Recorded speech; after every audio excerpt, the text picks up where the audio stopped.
ഒരു വൈകുന്നേരം നമ്മുടെ നിന്നൂസ് മുറ്റത്ത് സൈക്കിൾ ചവിട്ടി കളിച്ചുകൊണ്ടിരിക്കുമ്പോഴാണ് നിന്നൂസിന്റെ ബെസ്റ്റ് ഫ്രണ്ടായ ആത്മിക വരുന്നത്. സ്കൂളൊക്കെ പൂട്ടിയിട്ട് ഒരു മാസം കഴിഞ്ഞിട്ടാണ് രണ്ടുപേരും തമ്മിൽ കണ്ടുമുട്ടുന്നത്. ഇതിന്റെ എക്സൈറ്റ്മെന്റിൽ രണ്ടുപേരും കൂടി ഓടിച്ചാടി നടക്കുന്നുണ്ട്. അപ്പോഴാണ് നമ്മുടെ പിപ്പിക്കുട്ടി ആ വഴി വന്നത്. അവർ രണ്ടാളും കളിക്കുന്നുണ്ടപ്പോൾ നമ്മുടെ പിപ്പിക്കുട്ടി ഓടിച്ചെന്നെങ്കിലും രണ്ടുപേരും ഓടിപ്പിച്ച് വിട്ടിട്ടുണ്ട്. ആ സമയത്ത് നമ്മുടെ ചുച്ചുക്കുട്ടി ഡോക്ടർ സെറ്റൊക്കെ എടുത്ത് കളിച്ചുകൊണ്ടിരിക്കുകയായിരുന്നു കേട്ടോ.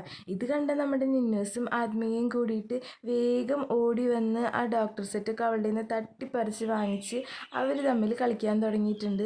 ഇത് കണ്ടപ്പോൾ നമ്മുടെ ചുച്ചുക്കുട്ടി കരയാൻ തുടങ്ങിയിട്ടുണ്ട് കേട്ടോ. അപ്പോൾ അതൊക്കെ കണ്ടുകൊണ്ട് നമ്മുടെ പിപ്പിക്കുട്ടി അവിടെ നിൽക്കണ്ടായിരുന്നു. ഓടി വന്ന് ഇത്തത്താനോട് പറയാണ് ദേ അവർ വന്നിട്ടുണ്ട്, ഡോക്ടർ സെറ്റൊക്കെ എടുത്തു വന്നിട്ട്. കൂട്ടുകാരി പോയി കഴിഞ്ഞാൽ അവൾ നമ്മുടെ അടുത്തേക്ക് തന്നെയല്ലേ കളിക്കാൻ വരുമെന്നും പറഞ്ഞത്.